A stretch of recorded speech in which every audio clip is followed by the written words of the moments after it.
In the mid-1700s, there were over 300 breweries in Berlin. However, most of these old breweries have been torn down or have fallen into disrepair.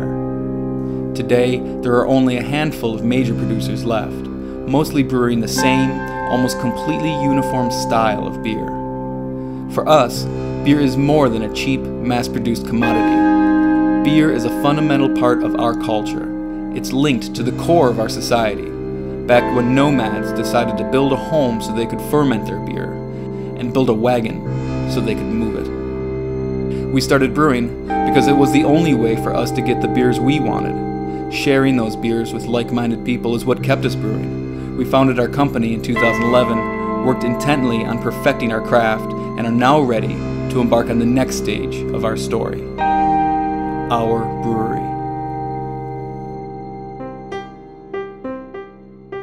My name is Matt, and together with Tom and David, we are Vagabund Brauerei, the first, to our knowledge, community-supported nano-brewery in Berlin.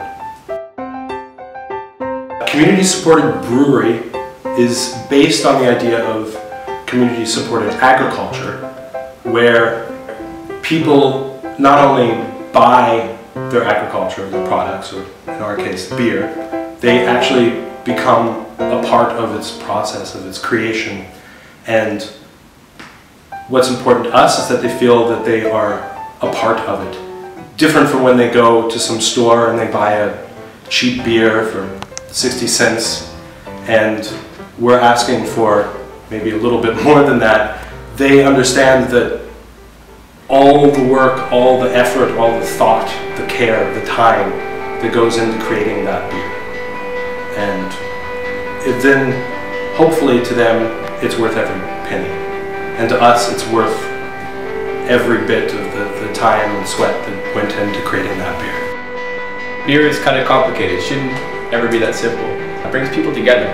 Whether you want something, light and creamy or dark and roasted flavors, we're gonna make something for everyone. We want people to come into our bar and come into our brewery and see that we are brewing beer that they want to drink, and actually have a way of deciding what they drink instead of just being given a bottle of a light beer and say this is what beer is and will always be, shut up and drink it. There's not many breweries that you can walk in and say, I'm a part of this brewery. We've already started work on our location, where we plan on installing a 200-liter brew room and serve the beer to guests in the connecting tap room. We have acquired most of the necessary pieces to make the tap room functional, but we need your help in making the brewery itself come together. Most of our finances will be going into renovations and construction, but more funding is needed to complete the brewery and to get us brewing our beer and serving it to you. To help, you can go to our Start Next campaign website, choose the language, and then check out our reward levels on the right side of the page. Everything from t-shirts, brewery memberships, and engraved glasses to private parties and more will be given out as a way of thanking you for the support you're giving us. It's fast and easy, and we are very grateful to you for giving us the means to give our brewery the start it needs. With your support, we can make Berlin's first community-supported brewery a reality.